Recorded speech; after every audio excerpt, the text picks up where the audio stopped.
Welcome to this week's episode of The Perceptive Readers, a podcast series made in the Product of Culture, aka Pop Books website's office. Hi, I'm James.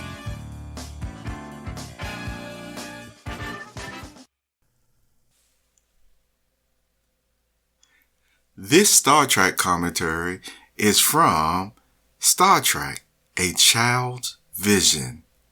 Hi, I'm James, and I want to share this commentary from one of the sections in that book. Yes, it's my journal, which I happen to compile together to make it more like in a book form. And I encourage you, if you want to read more of the commentaries, they are on my site, pockbooks.com, and yes, even on booknet.com. That's booknet.com.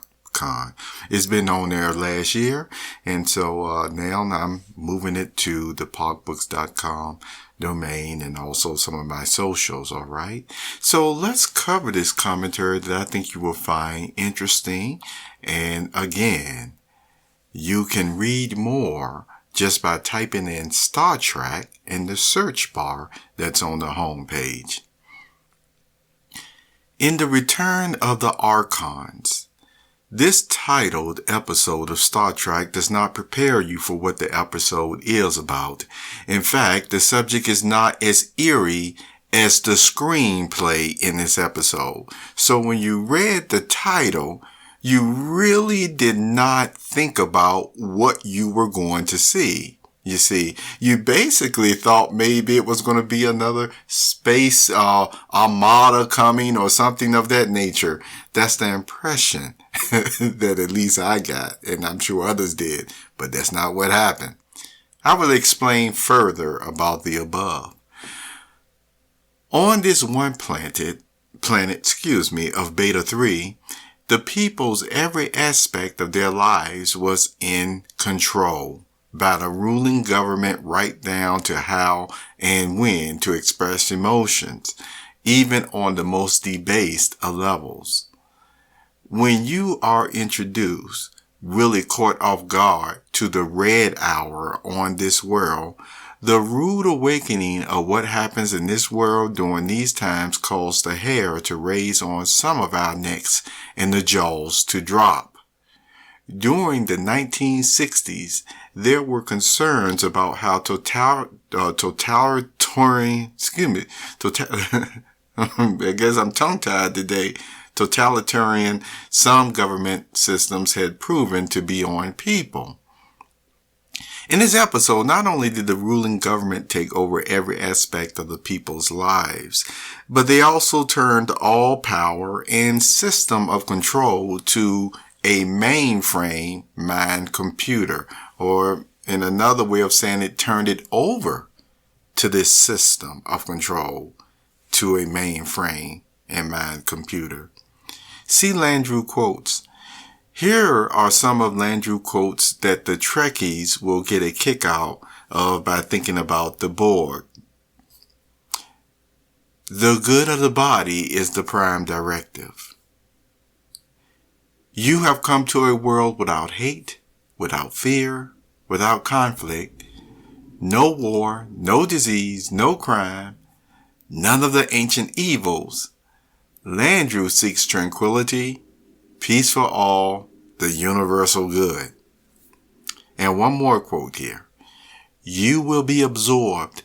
Your individuality will merge into the unity of good, and in your submergence into the common being of the body, you will find contentment, fulfillment.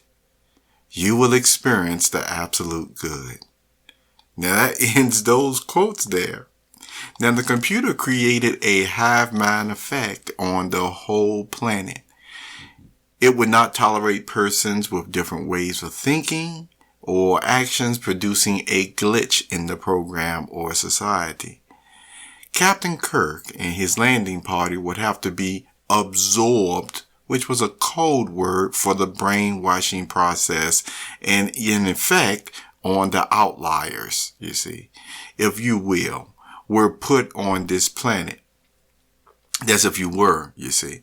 Notice how the disseminator's handlers were dressed with faces being covered or hidden. For all the many Trekkies over the years, this episode is a must you should watch. Why is this the case? Well, at your next Star Trek convention, you can put the following questions to the panel on stage. What is their takeaway from the return of the Archons? How would they remaster, if you will, such an episode today, you see? I would not be surprised to hear that some of the writers of today's Star Trek stories and books and on screen have not watched this episode in its entirety. It will give them an added dimension to Gene Roddenberry's outlook of that time.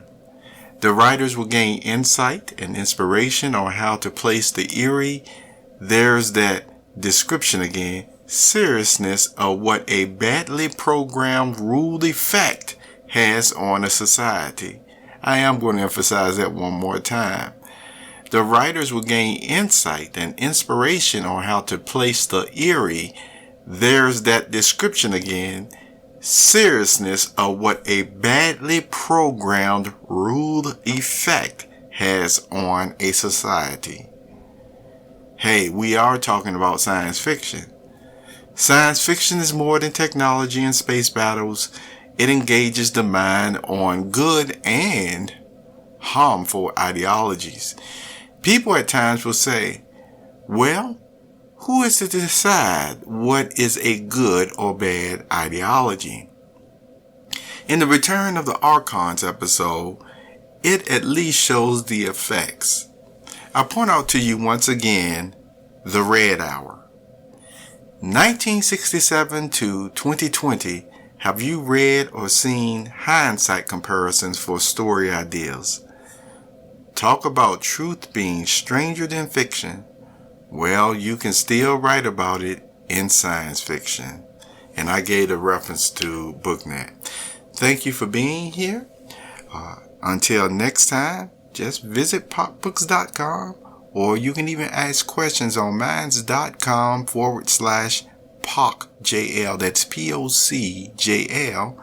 And I will be glad to answer your questions there. You have a wonderful day.